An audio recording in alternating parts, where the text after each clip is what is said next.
What's up and welcome back. I'm John Stark from MacTheMovieGuy.com, your favorite blind film critic. And today we're going to talk about Natural Born Killers. This is the 30th anniversary. This is another one of my anniversary touchdowns uh, of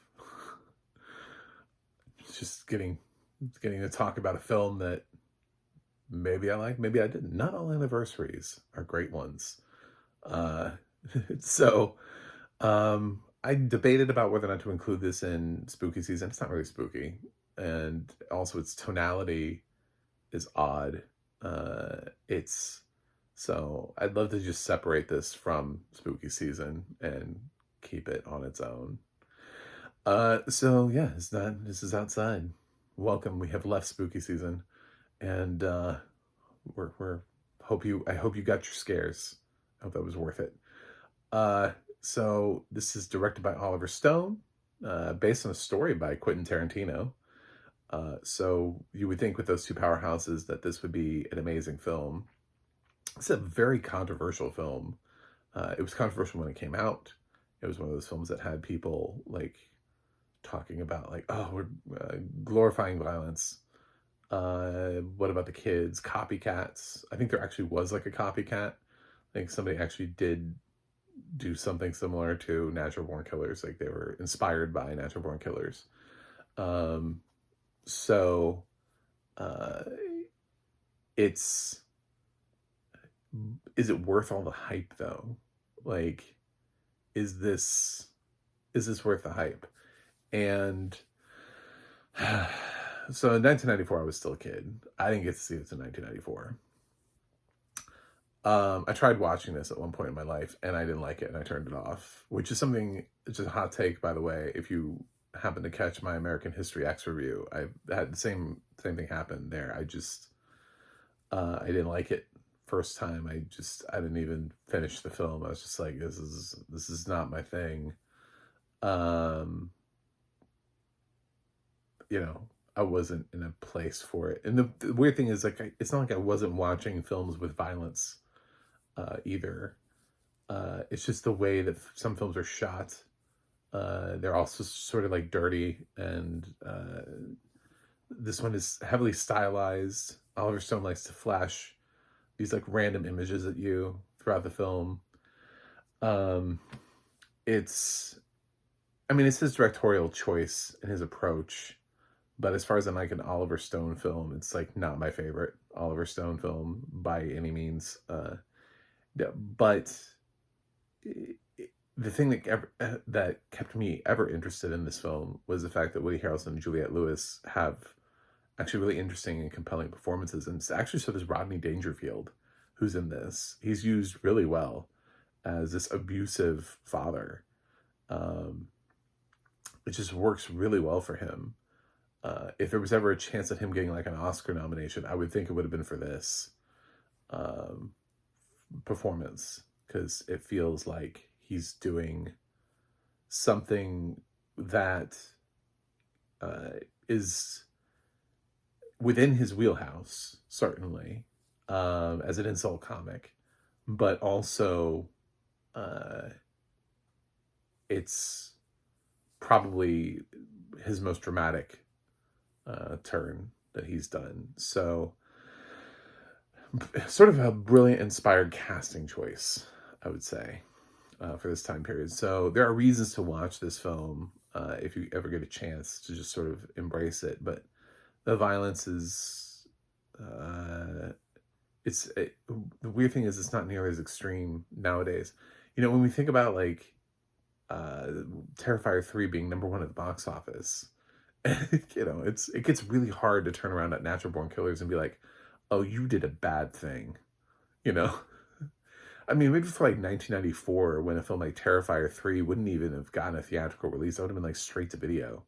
It would have been something that somebody picked up like at Blockbuster and been like, what is this? Oh, they made 3 of these?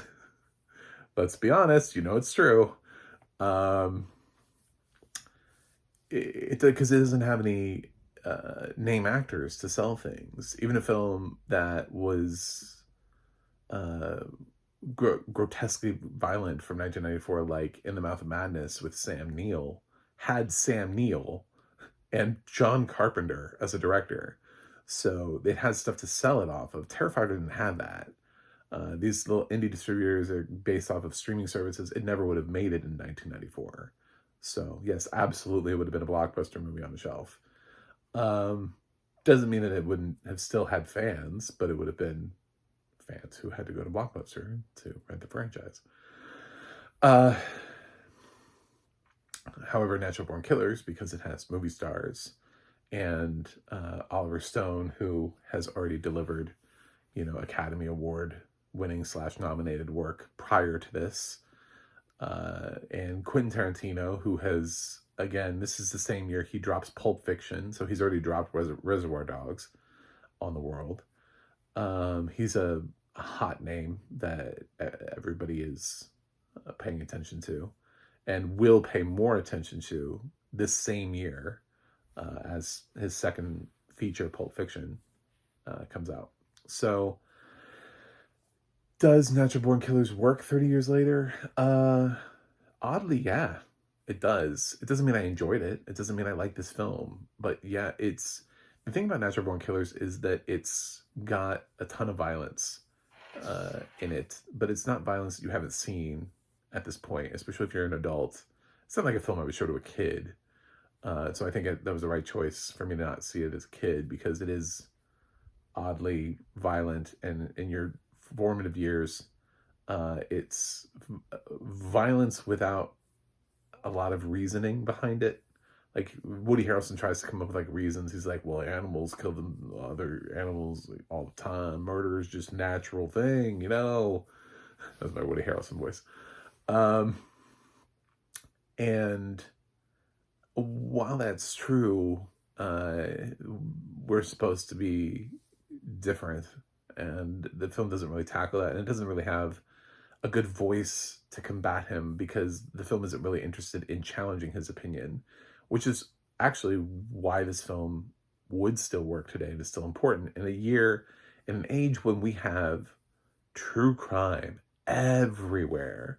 We are fascinated with true crime. We got podcasts. Dateline has never been more. Dateline used to be a legitimate news magazine that did more than just true crime stories. Now you turn on Dateline in 2020 and those kind of shows, and they're just it's always a murder of the week or crime of the week, bare minimum. They used to have in the 90s, they had real stories. Some of them were uplifting, Now it's every week, it's what weird shit did we uncover? Check it out this week on 2020. We have entire channels dedicated to crime. We are so fascinated with this. And that's what Natural Born Killers is trying to say with the sort of glorification of these two characters, Harrelson and Lewis's characters, that the media follows them. And they even get this interview with Robert Downey Jr.'s somewhat slimy reporter character, who's, again, not really interested in doing anything except exploiting them for ratings purposes. It's if he can land this interview, great. And think about how many other times you've seen somebody who's been tonight with OJ, it's it's almost like Oliver Stone foresaw the true crime surge was happening. He saw sort of what was happening, and him and Quentin Tarantino, they saw what was the rise of this stuff with the Menendez brothers and OJ and stuff like that being in the news. And then they wrote a film around that. And they were like, this is going to be a new thing. People are going to want to watch more and more of this. Truman Capote started with In Cold Blood, this idea of this true crime genre. And ever since then, people have just been fascinated with these real details of real murders of real people. And to shine a light on it to the point where these people sort of become celebrities and that they have fans. I think people just didn't like being told that that's what was happening in 1994. I think if you make that film today, it's blatantly obvious. Natural Born Killers being made today, are getting a re-release today so that people could actually see it, would be like, this is what you have. This is what you've wrought. As you sit and watch Monsters, the Eric and Lyle Menendez story, and enjoy that, and then you watch the previous one, right? The previous Monster, the one that the um, victims' families were protesting and were asking people to not watch, but people watched it anyway. One of the biggest things on Netflix. So when you have that, uh, and that becomes everybody's fascination, everybody's curiosity, uh, kind of makes you go back at it. When I say, does this film stand the test of time? It's like, it kind of has to, because it kind of predicted a trend that has only grown. It was like a little bit of a hot trend back then when we did have stuff like the Menendez brothers on TV, which it's like, why do we need to know what these people, they're not famous. They didn't kill anybody famous. OJ made sense because it was OJ, because he was famous. And so like OJ's trial kind of makes sense popping into the pop culture media, as did some of the other people who were actually like famous when their trials popped. I'm trying to think of the dude with the hair. I can't think of what his name was, but they made the movie about him too. The music executive that had the crazy hair. I just always kind of remember the image of him sitting in court and being like, and it's never been a genre that I love that much. I don't even watch like a lot of Law and Order. It's not my thing. So I don't get it. I don't listen to true crime podcasts and stuff. So to me, I find it amusing now. I watch something like Oliver Stone's Natural Born Killers, and now that years have passed since the last time I tried to watch this, I can sit here and I can go, yep, I see what you're doing now. And being blind, I don't get the constant flashes of images. Although the audio description does try. And I hate the audio description for this, and I'm kind of glad it's not widely available, because it really is, it's aggressively intrusive. And I'm surprised nobody like checked it. Is it good audio description? It depends on what you're looking for. If you're looking for just like the most audio description, then it is doing that. But this is also an argument for why sometimes that doesn't work, because it could totally blast through dialogue. It's almost like a visual audio track of the film that doesn't really take into consideration the fact that the dialogue is at all interesting or engaging. Even little scenes, even when people are just saying like kind of like throwaway lines or sentences, it just blows over them. And you can't really hear them because the audio description track is dominating the dialogue. And so you do get a lot of visual things. So if you're here just for the visual medium of cinema and you don't care about the script, then I guess this is the audio description track for you. But if you're here to actually try to hear what it is that Quentin Tarantino had to say in his story by credit, and what Oliver Stone was trying to direct, and see this film for more than what it is. It's funny because they talk about the glorification of violence, and yeah, that's kind of the point. Is we do that for everybody who stands up there, and it's funny because you feel like people would be like, oh, the film was terrible because it's so violent and gore and just glorifying violence, and they'll go listen to like Serial, and they won't even understand the hilariousness of the two things. It's like you're fueling an industry of true crime, but then you don't get what this film is actually trying to say in regards to that, about the celebrity of murderers and killers. And I think there's been so much pushback, there are pushback from families of like mass shooting survivors to not say the names of the shooters. Don't use their name. Don't give them, because the idea that those shooters are trying to gain notoriety The fact that we know any of their names at all is problematic, because that's why they got there. They went in and they did that terrible thing so that they could be remembered. And I should not know who Dylan Roof is. I hate that I do. I hate that I know that name. But I also hate the fact that he was taken to fucking Burger King. You know what I mean? Like, there are a lot of things that I hate about that. I hate that. So, um, does this film work? Yeah, it does. 30 years later, it's absolutely an oddly important film because it still is trying to say your fascination with crime is weird. It is it's a little weird. And this is what it's leading to, is the celebrity of murders, the celebrity of, and these people that we know, you see it, they reference it all the time in other TV shows and movies. There are always these people that are writing these murderers in jail, and like, oh my God, I love you, Charles Manson. Can we get married? I love you. It's like, what? What the fuck is the problem? What are we doing? Like, and it's not like those people that are consuming it are inherently violent and will go on to do violent things themselves. But what is it about this stuff that you find so oddly compelling? It's one thing to watch sort of a fictional version of it on like Law and Order, and or to see it play out in something like The Lincoln Lawyer. You know what I'm saying? Like a plot that is not real, and then you're like, ooh, this is a fun detective thing. Like, there's a difference between watching Murder, She Wrote and being like, ooh, I wonder, will she figure it out? Who is it? I wonder.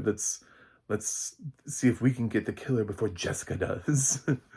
you know, um, I mean, people have been reading Agatha Christie's novels forever, but those are just mysteries. It's sort of like who done it. But when we started taking the real life of it and amplifying that, using that for entertainment, that's what changed the game. And that's what they noticed in 1994. And it's still happening.